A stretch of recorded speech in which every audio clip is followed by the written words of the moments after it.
Hey guys, what's going on? Eric here, bringing you guys some more D2 content. Today we're going to be reviewing my Furyzon / Lightning Bolt.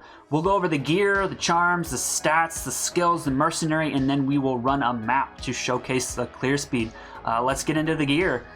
Best in slot is a T-stroke. Ideally these would have 55 attack speed, completely out of my price range, so if you can get 45, that's totally fine. You'll hit your breakpoints.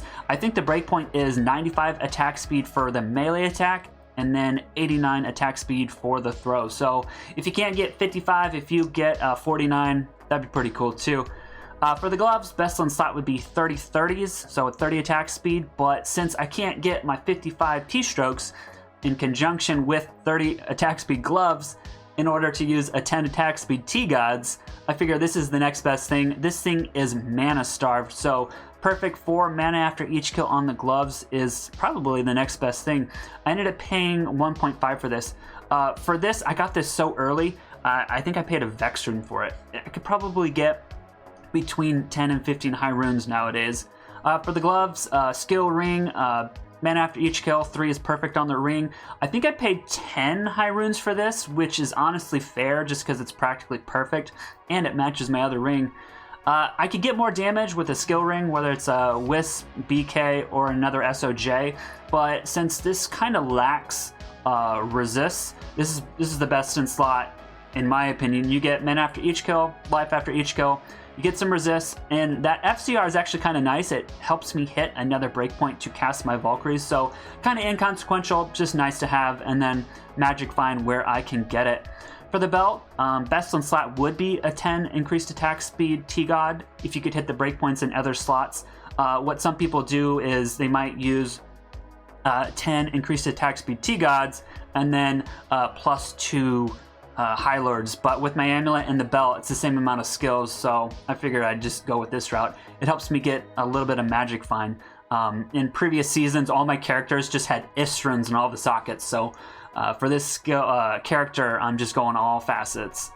For the boots, originally I had some magic find Silkweaves. Most people start with Silkweaves, but since Season 6 they removed the cannot be frozen corruption from rings and boots, I didn't want to give up a skill or a socket in any of the other places, so this seems like the best solution. It gives you a little bit of stats. The strength and dex is very useful, cannot be frozen, and then perfect 3 men after each kill on the boots.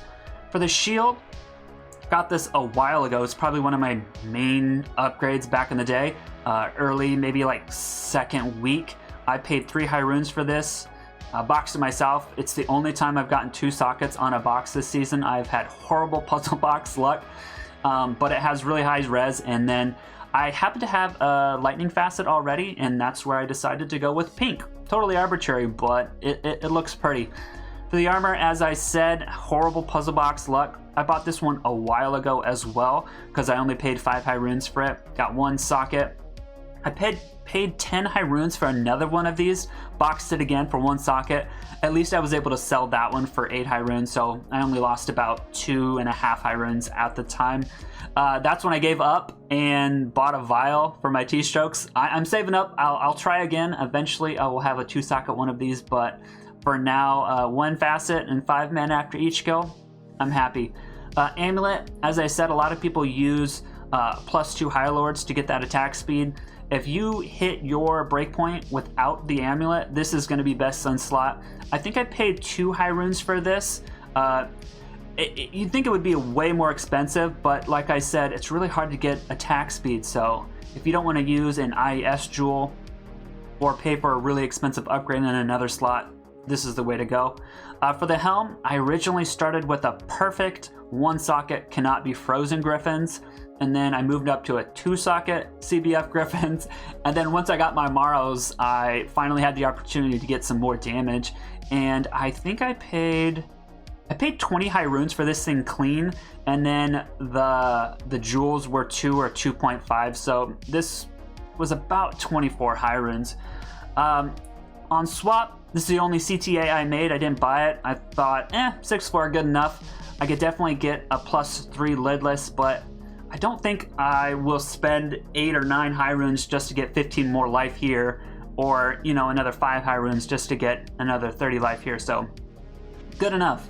For the inventory, I opted to go with Skillers. Faster run walk's really nice, just because this does not have very good all resists. And if I were to use large charms, I'd give up all my slots for small charms. Also, my small charms is where I get just a little bit more magic fine. And then I do have one large charm here, which I found. I have no idea what I paid for this torch. I got this such a long time ago. For the Annie, honestly, just looking at this makes me so happy because I only bought one Annie unit and I corrupted it and I got +2. So one and done. I got an insane Annie, one and done. Got so lucky, super stoked. Moving on to the Mercenary. Infinity, I made this. I found a vial early on. Sold it for 2 burr runes. I think they're worth like 12 burr runes. Sorry, 12 high runes nowadays. The roll is decent. Could be better, could be worse. I'm happy. And I opted for a man catcher just because it has really good average damage. And then the breakpoint is 102 attack speed. So we've got 30 here, 30 here, and 30 here. So we're hitting 110. So we're hitting that 102 breakpoint. A little bit of damage reduction. Ideally this would have higher DR, but it's Eth and 2 sockets, so it gets the job done, and then cannot be frozen. So this could be a lot better, but 3,000 physical damage is pretty nice. Moving on to, you know what, let's do the stat screen first. Here, let's go battle orders. All right, we are hitting 41k lightning bolt, and then there's 3,800 physical. And then 1,500 per bolt. It's 14 bolts, so 14 times 1,500 when you hit through that. And then if you pierce, it just keeps chaining, which is really nice. Here is not plague. What do I want? There we go. That's my jab. So if you run into a lightning immune, it does quite a bit of physical damage. And then just enough strength to where my Gurks is my highest strength thing. I have a little bit extra just because I had extra strength on the Morrows. We have max block. Rest of the points into vitality. For the skills, obviously nothing into bow. Passive, 1 into everything. Max out pierce, I'm hitting 91 pierce. Can't get any higher than that. I need 1 more level. I'm halfway to 96, and then I can summon a 3rd Valk, so that will be really nice. For the skills, I am Fury, so maxed out Fury, and then it's synergies. I recommend putting 1 point into Mastery, so you just get that free extra physical damage. Why not? Let's see here. Marissa's going crazy. Did we touch on everything? Let's go run this map. I'm not really sure how this is gonna go. I'm always happy on a 200 density cistern if I'm under 10 minutes, but this has 2 area levels and it has bovine, but there's no increased life and there's no lightning absorb. So let's see how it goes. All right, 1, 2. And then if you find a skill shrine, I always summon a 3rd one. All right, there we go. The thing that's funny about this build is that, you know, you can care about attack speed, but honestly, when you hit just the right Fury and it chains and you just destroy shit, you kind of want to stutter step it. So you would just cast 1 time. Hey, there's an amulet. What's that gonna be? A Nokazon? Maham Oak, wherever the hell it's called. So don't stress about attack speed very early on. Wow, this is really dense. That's crazy. That is what she said.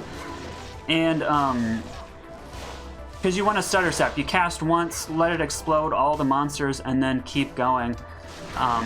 In order to have fun with this build, you really have to maximize efficiency. So line up your Furies. They need to be in a straight line. All right, we got a physical immune. He is dead. Actually, I should probably start saving some juves. I don't have a full 8. The boss on this map does an insane amount of damage. All right, there we go. Give me some juves. Wow, this is honestly kind of crazy how dense this is, because I ran a 200 recently, and it didn't seem this insane. So as I was saying, like if you're running cows and you're just starting out, I actually started with the Naz Puzzler to get teleport. That's really nice for corralling cows. I did record 100 cow runs. Alright, when I finish the run, I'll wrap around and grab that large charm. So I did record 100 cow runs, and being able to teleport and clump cows makes it go so much faster, especially until you have an infinity. The build was really rough without infinity. I was pretty much had to stick to cows. But if you know me, every single season I upload 100 cow runs, and you get 40 to 50 World Stone Shards every single time. If you run 100, plus you usually get like, oh, there we go. Oh, Deadly Strike, low level dueling too. Nothing, keep that. Nothing, cube these, cube that. Nokazon, all right. I've seen some people request that. I don't even look at it. I've seen some people slam it. Don't know what it's used for. If somebody knows, let me know. I think I checked the trade site and it was not apparent what build uses that. Oh, okay. Since I have 2 area levels, that's why I'm getting reroll GCs, which is nice. I feel like I skipped over a point and I got on a tangent. Oh, so in terms of how to play this build, like I said, cast 1 Fury and then keep walking. Most of the time, your Mercenary and your Valks will clean stuff up. And do not stress about having a perfect clear. When I was playing Summon Necro, the AoE on that was insane. So if I'd ran maps, I would kill literally every single monster. And my OCD did not like this build for a while because I had to walk over. I had to kill that one straggler, and it was doubling up my clear speeds. It was so slow. And then once I finally realized, just screw it, leave them behind. You still find items. Who cares if you miss 10 of the monsters? Whatever. All right, let's BO. God, am I just gonna be perpetually amped this whole time?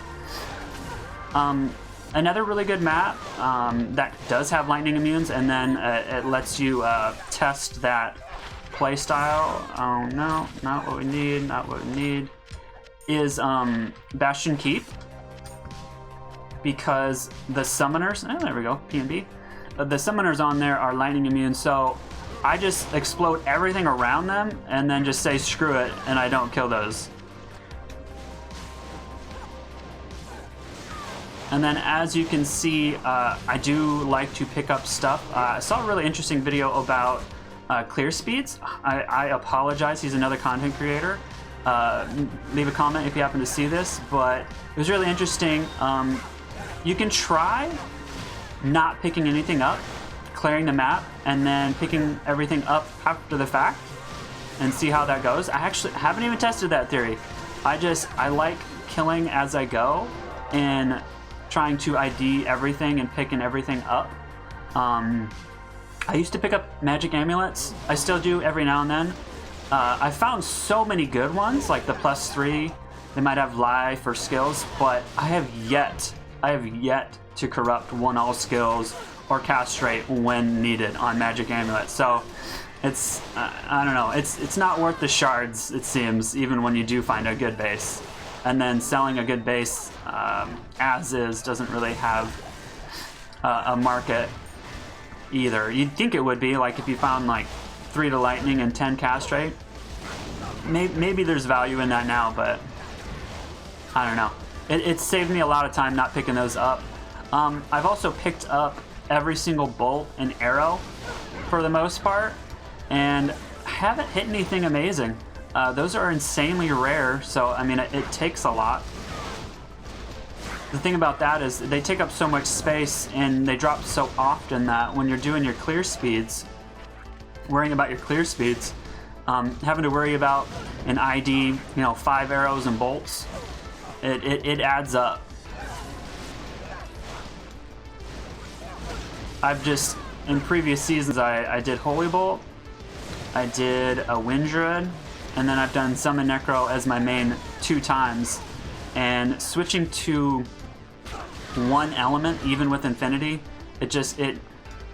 yeah, you have to really stress about clear speeds to be efficient.